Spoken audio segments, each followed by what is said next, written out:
काय झालंय नेहा? आज सकाळी ऑफिसमध्ये आल्यापासून बघतोय मी तुझा मूड थोडासा ऑफ आहे. काल किती खुश होतीस तू. एम्प्लॉई ऑफ द मंथचं अवॉर्ड मिळालं तुला. बरं, बँकेनेही मुदत वाढवून दिली आहे. You should celebrate all of this. आणि पिकनिकसाठी सगळे जाणार असतील तर चल ना. सुट्टीचा दिवस बघून जाऊया हवं तर. यश प्लीज, माझा मूड नाहीये आणि प्लीज तुम्हाला फोर्स पण करू नकोस. यापुढचे सुट्टीचे सगळे दिवस माझ्यासाठी खूप इम्पॉर्टंट आहे. मला माझ्या परीबरोबर वेळ घालवायचा.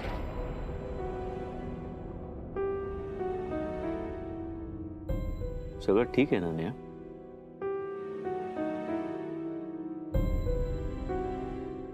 ओके.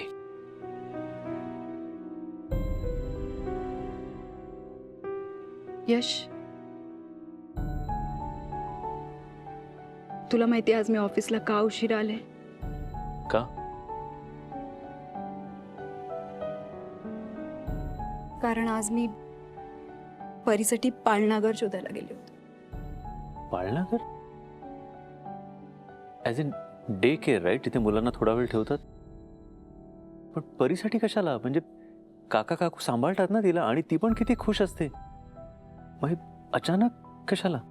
काका काकू गावी चालले कायमचे. कायमचे? का? त्यांना आता इथली दगदग झेपत नाहीये. त्यांना गावी जाऊन शांतपणे राहायचंय. काही त्यांचा काही प्रॉब्लेम असेल तर आपण सॉल्व्ह करूया ना. आपण बोलूया त्यांच्याशी. पण मला असं वाटतं की त्यांचं परीसोबत असणं हे परीसाठी आणि तुझ्यासाठी खूप महत्वाचं आहे आता Neha. Why don't you speak with them? एकदा बोलून तर बघ. नाही, नको यश. त्यांना पण परीशिवाय राहणं हे कठीणच जाणार आहे. पण जर तरी त्यांनी हा डिसिजन घेतलाय तर काहीतरी विचार करून घेतला असेल ना. आतापर्यंत आयुष्यात त्यांनी खूप खस्त्या खाल्ल्यात आणि आयुष्याच्या या टप्प्यावर येऊन त्यांना एकमेकांसाठी एकमेकांसोबत राहायचं असेल. धकाधकीच्या या आयुष्यात थोडासा विसावा हवा असेल आणि त्यात काही गैर नाहीये यश.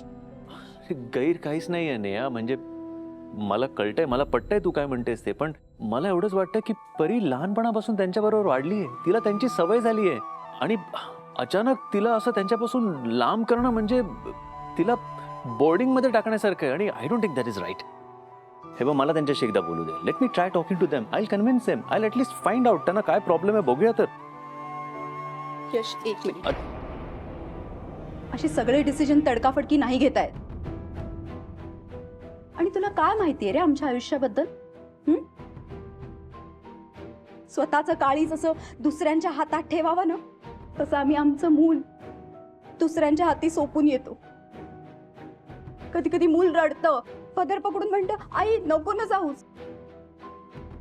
पण तरी पणावर दगड ठेवून आम्हाला घराबाहेर पडावं लागतं. कधी कधी असं वाटतं ना की काही नकोय, नकोय पैसा, नकोय काम. धावत जाऊन आपल्या मुलाला घट्ट मिठीत घेऊन बसावं.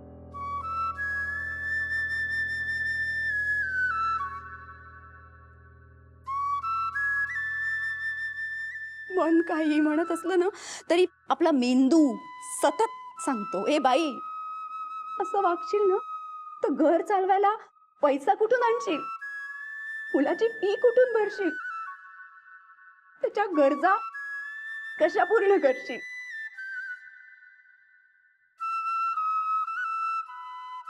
आता आपलं बाळ लहान आहे, ते रडतंय, त्याची आई त्याला सोडून जाईल, हे त्याला पुढे जाऊन लक्षातही राहणार नाही. पण जर आपण त्याला चांगलं भविष्य नाही देऊ शकलो ना तर तो कायमचं आयुष्यभर आपल्याला दोष देईल. त्या भाबड्याला पुढे जाऊन लक्षातही राहणार नाही की तो लहान असताना त्याची आई त्याच्या सोबत नव्हती. पण माझ्या बाळाला जेव्हा माझी गरज होती तेव्हा मी त्याच्या सोबत नव्हती. हे एका आईच्या काळजावरनं कायमचं कोरलं जाईल.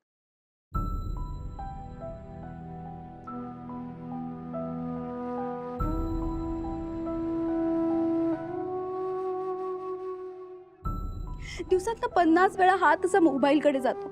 असं वाटतं एकदा फोन करू, माझं बाळ कसं आहे त्याचा आवाज ऐकू. पण नंतर स्वतःला कंट्रोल करावा लागतो की नको, उगाच आपण फोन केला आणि आपला आवाज ऐकून आपलं बाळ रडायला लागलं तर? माझ्या अशा कित्येक मैत्रिणी आहे ज्या स्वतःच्या बाळाला पाळण्या घरात ठेवून जातात. म्हणतात कधी कधी भीती वाटते संध्याकाळी घरी गेल्यावर जर आपल्या बाळाने आपल्याला ओळखलंच नाही तर. आणि आता हीच भीती सतत माझ्या डोक्यात असणार. आपलं बाळ पाळण्या घरात खुश आहे की नाही, ते जेवलं की नाही, ती नीट राहत असेल ना, पडली तर नसेल ना, तिला माझी आठवण येत असेल का? आता त्या पाळण्या घरातल्या काकूंना आई म्हणायला लागेल. असे 1000 प्रश्न एका मिनिटात डोक्यात येतात. आय एम शुअर त्या काकू खूप छान सांभाळत असतील तिला, खूप काळजी घेत असतील तिची.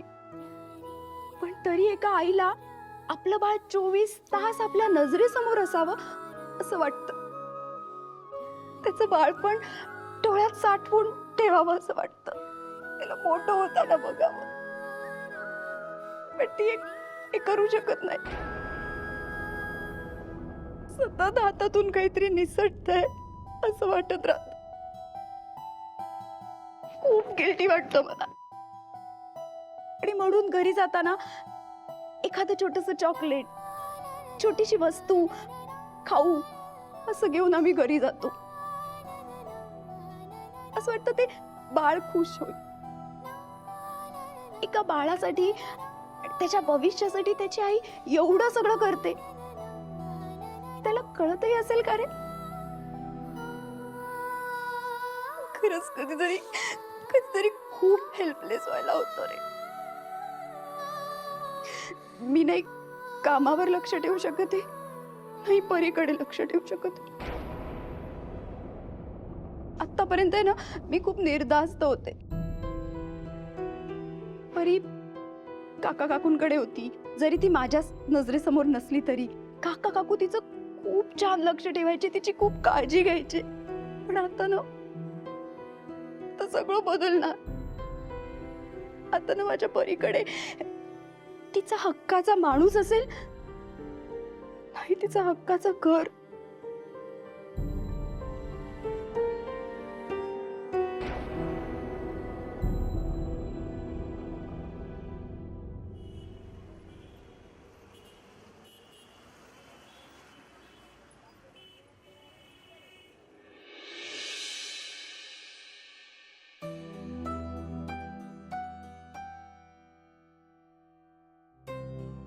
दादा दादा काय रे पुष्कराज, काय झालं बेटा रडायला? दादा, मी तुझं सगळं ऐकीन, सगळ्यांचं सगळं ऐकीन. माझे दात घासीन, माझी अंघोळ पण करीन, माझ्या बुटांची लेस पण बांधायला शिकेन, सगळं खाईन, हट्टीपणा करणार नाही. पण प्लीज मला बोर्डिंग स्कूलला नका ना पाठवू. मी कसा राहीन एकटा तिकडे?